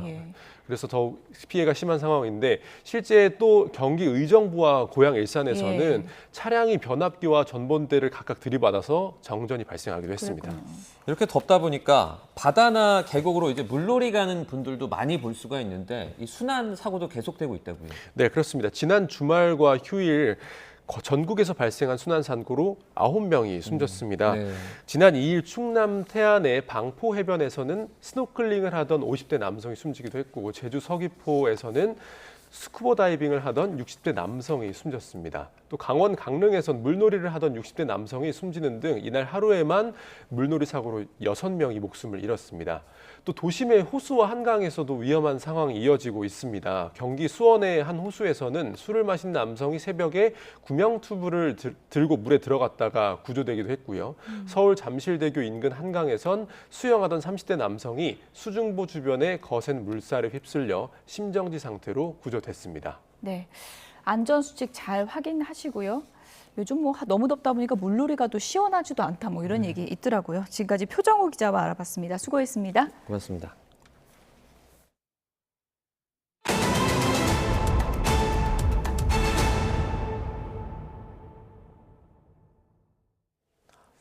검사의 보안수사권 폐지를 담은 형사소송법 개정안이 잠시 뒤 국무회의에서 의결될 것으로 전망되면서 정치권의 공방이 가열되고 있습니다. 정부의 내년도 세제 개편안을 둘러싸고도 여야 온도차가 감지됩니다. 국회 취재기자 연결합니다. 황보혜경 기자. 네, 국회입니다. 네, 형사소송법 개정안을 놓고 정치권의 후폭풍이 계속되고 있죠. 네, 이재명 대통령이 주재하는 오늘 국무회의에서 검찰 보안수사권 폐지를 담은 형사소송법 개정안이 의결될 거로 보이는데요. 이 대통령이 제2요구권, 즉 거부권을 수용하지 않겠다는 의지를 내비치자 국민의힘은 즉각 반발했습니다. 최은석 원내수석 대변인은 대통령이 국민 다수가 아닌 민주당 강성 지지층을 선택했다며 범죄자의 편에 서는 최악의 선택이라고 비난했습니다. 이번 개정안은 이 대통령 사법 리스크를 피하려는 셀프 방탄 입법이라면서 검찰 보안 수사권 폐지와 공소기각 확대를 청와대와 민주당이 서로 주고받은 것 아니냐고도 주장했습니다. 오전 긴급 토론회를 주재한 장동혁 대표는 개정안에 공소기각 사유를 추가한 건 이 대통령의 죄를 덮기 위한 목적이라면서 보안 수사권 폐지는 곧 정권 폐지로 이어질 거라고 날을 세웠습니다. 반면 민주당은 형사소송법 개정으로 검찰은 특권을 내려놓고 견제받는 행정기관으로 돌아가게 됐다고 재차 평가했습니다.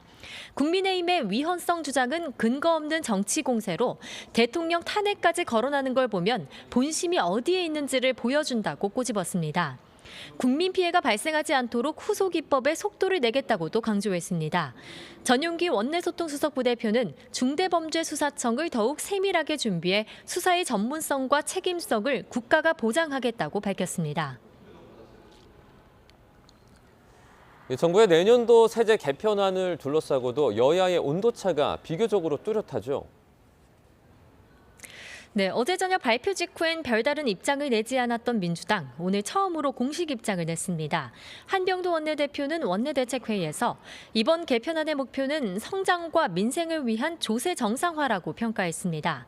실거주 목적의 1주택자는 보호하고 초고가 주택과 비거주 주택에 과도하게 집중된 혜택을 조정한 거라고 강조했는데요. 그런데도 국민의힘은 세금 폭탄이란 낡은 선동만 되풀이하고 있다면서 여론을 호도하지 말라고 비판했습니다.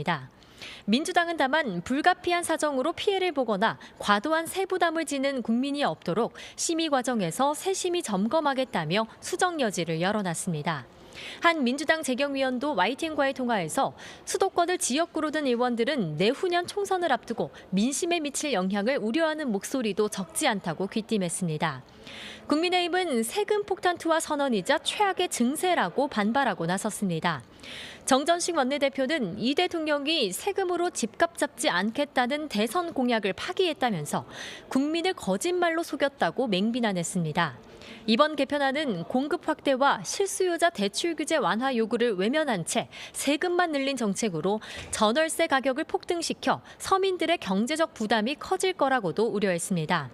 법률권에서도 비판의 목소리가 나왔는데 지적하는 지점은 달랐습니다. 조국혁신당은 정부안이 일부 초고가 다주택자 세부담을 강화하는 데 그쳤다면서 총선을 앞두고 투기 시장과 타협했다고 지적했습니다.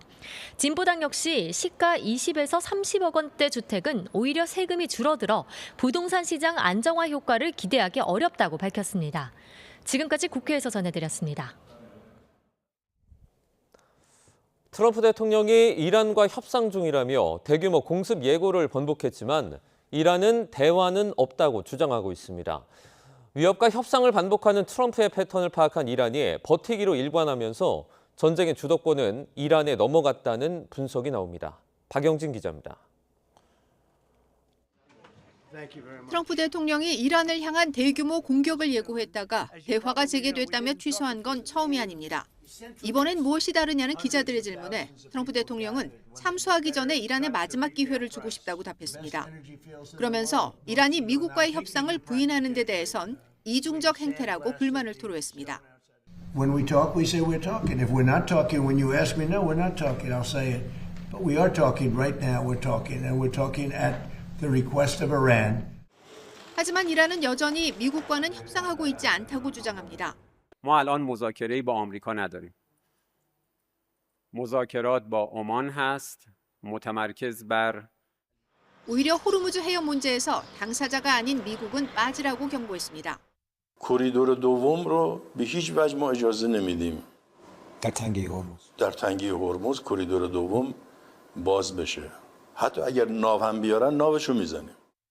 공격과 대화를 오가는 트럼프의 오락가락 행보에 군사적 압박은 더 이상 먹히지 않는 분위기입니다.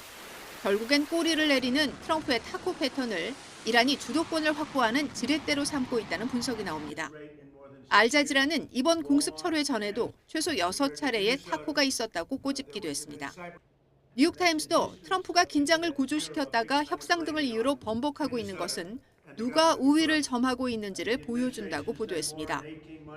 트럼프의 패를 읽은 이란은 이제 쉽게 조종당하지 않고 트럼프는 외교적으로나 군사적으로나 딜레마에 빠졌다고 짚었습니다.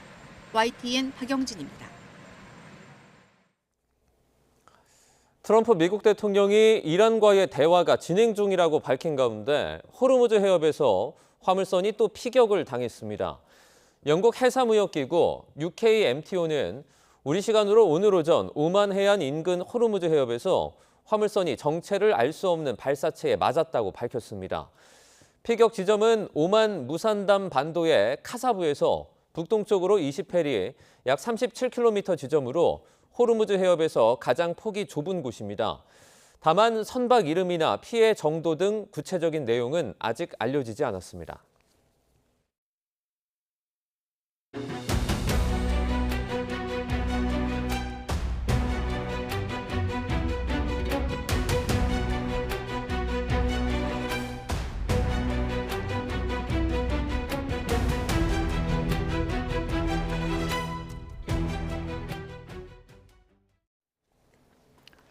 정부가 똘똘한 한 채를 겨냥한 부동산 세제 개편안을 발표했죠. 초고가 주택의 종부세와 보유세가 크게 오르며 집주인들의 부담이 커질 것으로 보이는데요. 김인만 부동산 경제연구소장과 함께 짚어보겠습니다. 어서 오세요. 어서 오세요. 안녕하세요. 네. 그때 부동산 토론에 참석하신 모습도 잘 봤습니다. 네. 네. 결국 그 초고가 주택 기준이 이제 시가 40억으로 됐는데 저희가 아파트별로 얼마나 오르는 건지 그래픽을 좀 보면서 같이 얘기를 나누면 좋을 것 같습니다. 먼저 반포자이 국민평형으로 보면은 1,810만 원에서 2,764만 원까지 오르게 되네요. 네네, 맞습니다. 아무래도 이번 세제 개편안 내용을 보게 되면 초고가 주택과 비거주 1주택에 대해서 세금 부담을 많이 올리는 방향으로 방향성을 정했기 때문에 이제 공시가격 14억이죠. 시가로 20억 이하의 집 하나 가지고 실거주 하시는 분들은 공제를 받으니까 종부세 대상이 아닌데 그 외에 나머지 분들은 전체적으로 세금 부담이 늘어납니다. 공정시장 가입 비율도 60에서 2028년에는 80%까지 늘어나고요. 공제 금액도 다주택자들은 현행 9억에서 더 줄어듭니다. 비거주 1주택자는 12억에서 9억까지 줄어들고요.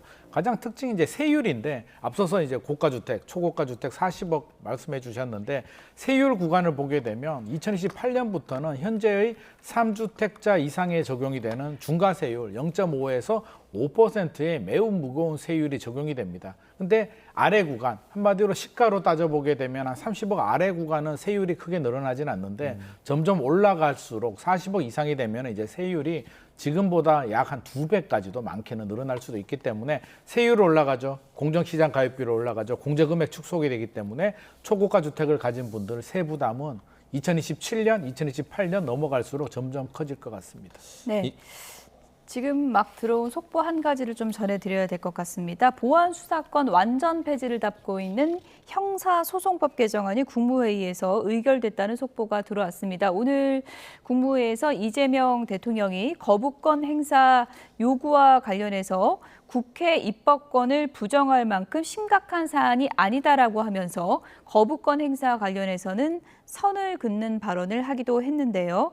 오늘 이 법안이 국무회의를 통과했다는 속보가 들어왔습니다. 네, 이제 정부는 오늘 이재명 대통령 주재로 열린 국무회의에서 보안수사 포함해서 검사의 직접 수사를 금지하는 내용의 형사소송법 개정안을 심의 의결했습니다. 개정안은 검사의 수사권을 전면 폐지하되 사법경찰관에게 보안수사를 요구할 수 있도록 하고요. 또 경찰은 한 달 안에 보안수사를 마쳐서 그 결과를 검사에게 알리도록 하는 그런 내용을 담고 있습니다. 그동안 보수야권은 검사의 보안수사권을 없애면 경찰 수사를 견제할 장치가 사라져서 부실 수사 가능성 그리고 범죄 대응 공백이 생긴다라고 반발해 왔는데요. 그리고 오늘 국무회의에서는 지난 6.3 지방선거 투표용지 부족 사태 수사를 위한 선관위 특검법안도 처리가 됐습니다. 선관위 특검법은 선거관리 부실 의혹 전반에 대한 진상을 규명하기 위해서 마련이 됐고요. 특별검사는 국민추천위원회와 여야의 합의를 거쳐서 대통령이 임명하게 됩니다. 자세한 내용은 저희가 또 뉴스가 들어오는 대로 전해드리도록 하겠습니다. 이재명 대통령이 오늘 이제 국무회의에서 형소법 얘기도 했고 그리고 또 이제 세제 개편안에 관련해서도 이제 이재명 대통령이 강조해서 이제 발언을 했는데 조세 정상화다 이렇게 이제 얘기를 했습니다. 앞서도 이제 보유세 올라가는 거 설명해 주셨고 아파트별로 그래픽을 계속 보여주시면 좋을 것 같은데 반포자의 예를 들어봤지만 뭐 다른 아파트들도 상당히 이제 많이 뛰는 그런 효과가 나타납니다. 그래서 정부가 기대하는 효과가 저렇게 보유세 올라가면 결국은 다 내놓지 않겠냐. 그럼 집값이 떨어지지 않겠냐. 그런 효과를 기대하고 있는 것 같은데 어떻게 예상을 하십니까? 아무래도 매물 출회를 좀 유도하는 내용들이 많이 들어가 있습니다. 예. 지금 공급이 부족하잖아요. 네. 공급 부족하다. 공급 대책들도 아마 조만간에 아마 발표될 가능성이 높을 것 같은데요. 공급이 부족하다면 당장 효과를 낼 수 있는 건 이제 집주인이 가지고 있는 매물을 내놔야 되는데 거주하는 집을 팔아라고 하면 사실 팔기 어렵기 때문에 그러면 팔 수 있는 집이 뭘까라고 생각을 했을 때 다주택자와 비거주 1주택이 됩니다. 그래서 다주택자와 비거주 1주택이 부담을 늘리게 되는데 저는 조세 정상화라는 표현 자체는 솔직히 공감이 안 돼가지고요. 구체적으로 뭐 세금을 올려서 뭐 GTX 개통이라든지 공공임대 아파트 짓는데 사용하겠다라고 하면 충분히 이해가 되고 실효세율이 OECD 대비 너무 낮다라고 한다면 사실 재산세 하위 구간이 재산세를 올려야 되는데 초고가 주택을 올린다는 얘기는 아무래도 좀 매물을 많이 나와서 네. 공급이 될 때까지는 이 늘어나는 매물로 주택 시장을 좀 안정시키겠다라는 의도인데요. 그럼 효과가 있냐라고 본다면 집주인들의 반응을 보게 되면 일단 첫 번째는 이제 파시는 분들이 계시겠죠. 예. 고령자들 한 65세 이상 되시는 분들은 한번 팔아볼까? 버티게 되면 보유세도 늘어나고 장기 보유 특별공제도 이제 축소가 되고 중장기적으로 이제 폐지가 된다라고 하니까 파는 분들이 있을 수도 있고요. 또 버티는 분들은 세입자한테 전가를 할 겁니다. 아, 나 전세 월세 올려줘. 자녀한테 증여하는 분들이 있습니다. 굉장히 다양한 방법으로 이제 구성을 하는데 예. 공통점은 세입자가 피해를 본다는 겁니다. 집을 팔게 되면 토지 거래가 때문에 그 집에는 또 새로운 매수자가 입주를 해야 되기 때문에 그렇죠. 세입자는 나가야 되고요. 증여도 마찬가지고 전가를 하게 되면 또 가격을 올려줘야 되잖아요. 그래서 세입자 입장에서는 어떤 식으로든 올려주든지 나가든지 선택지밖에 없기 때문에 매물은 나올 수는 있어도 예. 그리고 비싼 집, 강남 3구, 고가 아파트는 매물이 나올 수는 있는데 그 예. 집을 누가 사겠습니까? 대출 2억밖에 안 나오거든요. 아, 결국에는 다른 부잣집 자녀들이 부모님 예. 도움을 받아서 살 수밖에 없기 때문에 그들만의 리그에서는 뭐 시장이 좀 안정이 되고 급매물이 나오고 거래가 살짝 될 수는 있습니다만 나머지 지금 정부가 또 좌표를 알려줬잖아요. 20억 아래 거주하는 집은 종부세 대상이 아니다라고 했기 예. 때문에 신혼부부들이 아마 20억 아래 아파트를 공략하는 데 더 집중을 할 것 같습니다. 그럼 말씀하신 대로 보면 그 20억 아래 또는 그 정도 되는 주택들의 가격은 또 올라가는 거 아닌가요? 올라갈 가능성이 높고요. 정부가 이렇게 얘기를 했습니다. 20억 아래 구간은 종부세 대상이 아니다. 30억 아래 구간은 실질적으로 늘어나지 않는다. 기준이 두 개가 생겼습니다. 그러면 고가 주택을 팔고 앞으로 이제 고가 주택 사려고 하다가 아 이거는 세금이 늘어나니까 30억 아래로 갈래. 신혼부부들은 20억 아래로 갈래. 그래서 뭐 덜 똘똘한 한 채 이런 얘기가 나오지 않았습니까? 이제는 덜 똘똘한 한 채가 이제 트렌드가 될 가능성이 높고요. 예. 최악의 전월세 난에 등 떠밀린 세입자들은 또 어떤 선택을 할까요? 계속 난민처럼 다닐 수는 없으니까 20억 아래 아파트를 사든지 면적을 줄이든지 경기 인천으로 또 이동을 하든지 어떤 생존에 거주의 안정을 위한 선택지를 선택할 수밖에 없기 때문에 예. 전체적으로 본다면 세입자 주거 안정은 훨씬 더 불안해질 수 있다는 말씀 드리고 싶습니다. 소장님, 그럼 덜 똘똘한 한 채가 지금 20억에서 30억 기준인데 만약에 수요가 몰려서 이게 또 올라가면은 그 주택도 초고가 주택이 되는 겁니까? 아, 지금 그렇게까지 예. 이제 이번 세제 개편안의 내용을 보게 되면 일단 30억 아래 구간은 이제 많이 늘어나지 않는 예. 구간이기 때문에 정부가 30억이라고 했는데 이 구간이 문제가 된다 그러면 이제 다른 또 보완 대책이 또 나올 수는 있는데 그렇게까지 하기에는 정부도 굉장히 좀 부담스러울 것 같고요. 일단은 세제 개편안 내용이 또 국회에서 통과를 해야 되는데 예. 통과 과정에서 이 기준이 올라갈 수도 있고요. 세율도 미세 조정이 될 수도 있기 때문에 시장의 반응은 일단 지켜보자. 오늘 또 제가 강남 쪽에 모니터링 해보니까 네. 조용합니다. 일단은 조용하다. 어떻게 될지 모르겠다. 2027년까지 시간이 있기 때문에 국회 통과를 보고 예. 판단하자는 분들이 많이 있는 것 같습니다. 예. 세금 부담 때문에 집을 이제 뭐 팔고 싶어도 토지라든지 아니면 뭐 최근에 뭐 대출 규제 또는 양도세라든지 이런 것들 때문에 좀 집을 팔기 어려운 그런 분들도 있잖아요. 이런 분들은 어떻게 해야 되나요? 정부도 좀 그런 고민을 한 것 같습니다. 그래서 이번에 양도세, 중과세, 규제 지역에 2주택 가지고 있으면 기본세율, 최고세율 45%에 20%포인트를 더 붙이고요. 예. 3주택 이상은 30%포인트를 더 붙이는데 이거 우리 위에 좀 해줄게. 2027년에는 5%, 10%포인트, 2027년, 8년에는 10에서 20%포인트 좀 약간 살짝 완화를 해주고 고령자들 65세 이상 되시는 분들 중에 서울집을 팔고 지방에 가시는 분들은 양도세 50% 면제 감면해줄게라는 내용들이 나왔는데 실제로 큰 반향 혜택을 보기에는 50%도 많은데 50%보다 조금씩 더 꼬리를 더 붙였잖아요. 그래서 네. 저는 많은 분들이 매물을 내놓기는 현실적으로 좀 어렵겠다. 그리고 서울집을 팔고 지방으로 가라고 하는데 거기에 또 65세 이상의 1주택자가 팔고 지방으로 가기도 좀 쉽지 않아 보입니다. 지금 보면 세제 개편안에 따른 1주택 양도세 변화, 올해 내년에 팔 때랑 29년도에 팔 때랑 저렇게 차이가 나는 거예요? 장기 보유 특별 공제 때문에 그렇습니다. 예. 지금은 10년 보유, 10년 거주하게 되면 예. 12억까지는 비과세가 되고요. 12억 넘어가는 구간에 대해서 이제 80% 공제를 해주는데 2029년부터는 장기 거주 소득 공제로 바뀝니다. 그러니까 보유는 안 되고 예. 거주를 해야만 80% 해주는데 10억까지만 또 캡이 나와요. 그러다 10억까지. 보니까 예. 저렇게 부담이 늘어나고 그러면 30년 전에 뭐 잠실에 1억에 사서 지금 뭐 40억, 50억 되신 분들이 있잖아요. 네. 그분들은 굉장히 치명적이죠. 그래서 그런 분들이 이제 매매를 하거나 증여를 할 가능성이 높을 것 같습니다. 그러면 차라리 집을 빨리 팔든지 아니면 아예 그냥 팔지 않고 가지고 있으려는 분들도 있을 것 같은데 이런 분들 중에 또 비거주가 있잖아요. 네. 그럼 내가 받는 부담을 세입자에게 넘기려고 할 수도 있잖아요. 그거는 뭐 자연스러운 현상이 아닐까. 그래서 제가 앞서서 말씀드렸듯이 가장 큰 피해자는 세입자들이다.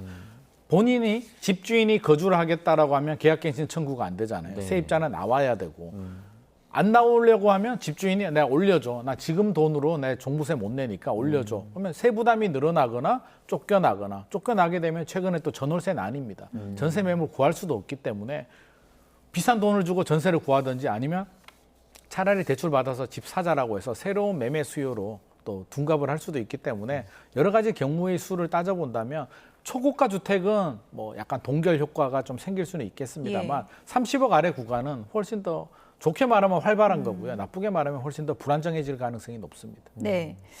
일단 부동산 시장도 심리인데 이 세제 개편안이 딱 발표가 됐을 때 집값이 오를 것이다라는 기대 심리는 좀 꺾을 수 있는 건가요? 어떻게 봐야 될까요? 초고가 주택에 대해서 초고가 세금 부담이 주택은? 많이 늘어나는 분들에 대해서는 아 이거 비싼 집 가지고 있으면 좀 부담스럽겠는데 예. 나 어떡하지라는 고민을 하고 있는데 거의 월세 내고 사는 그렇죠. 세금이잖아요. 거의 보유세가 이제 예. 월세처럼 되는데 30억 아래 구간들은 우리는 영향이 없네?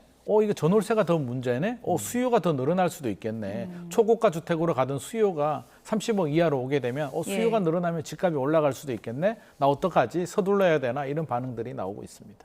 우려되는 게 이제 앞서 언급해 주셨지만 전월세난 이런 부분인데 특히 전세는 매물이 거의 없다면서요? 저도 좀 신기한 게 요즘 예. 현장에 나가보게 되면 서울은 그래도 이해를 합니다. 뭐 규제 지역이기도 하고 예. 토지거래가에.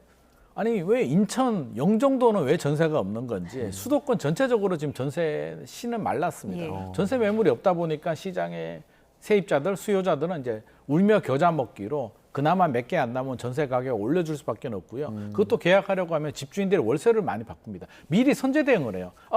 세금 이제 올라갈 것 같아. 나는 내년에 올려도 되겠으나 올해 미리 올리겠다라고 해서 월세도 올라가고 있는데 이런 추세의 흐름이라면 앞으로 월세 시대?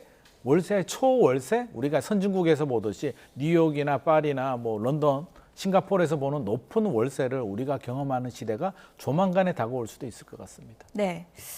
끝으로 가장 좀 중요하고 절실하지만 좀 암울한 그런 또 질문이 될 것 같은데 무주택자들 이렇게 되면 집 사기도 어려워지는 거 아니야? 뭐 이런 걱정 많이 하시더라고요. 어떻게 보십니까? 이번에 대토론회.kr에 이제 예. 인터넷에서 접수되는 의견을 보게 되면 95%가 규제를 좀 풀어달라. 특히 대출 규제를 풀어달라는 의견들이 많았고 지금 정부 내부에서도 실수요자, 생애 최초 집을 사는 무주택자들에 대해서는 그래 이분들은 좀 봐줘야 되는 거 아니야? 예. 라는 의견들이 있고 지금 검토 중인 걸로 알고 있습니다. 그렇다면 무주택자들은 이제 답이 거의 정해져 있습니다. 전월세 문제 쉽게 해결되기는 어렵다. 2030년까지 입주 물량 늘어나기는 어렵다. 그렇다면 이제 각자 도생의 시대에서 아마 예. 저는 너무 욕심내지 말고 대출 너무 많이 받지 말고 예. 본인의 상황에 맞춰서 교통망이 좋은 지역으로 내 집 마련을 하시는 게 정신 건강에 좀 좋지 않을까 생각을 합니다. 네. 뭐 욕심 안 부려도 지금 집을 얻기는 어려운 상황인 것 같은데. 대출 금리가 계속 올라가기 때문에 너무 예. 무리한 대출이 안 나오지만 예. 그럼에도 불구하고 대출을 많이 받는 건 좀 리스크가 있을 것 정부가 같습니다. 대출 완화책은 고민을 해보겠다고 했으니까 네. 추가 대책 나오는지 보겠습니다. 김인만 부동산 경제연구소장이었습니다. 고맙습니다. 고맙습니다.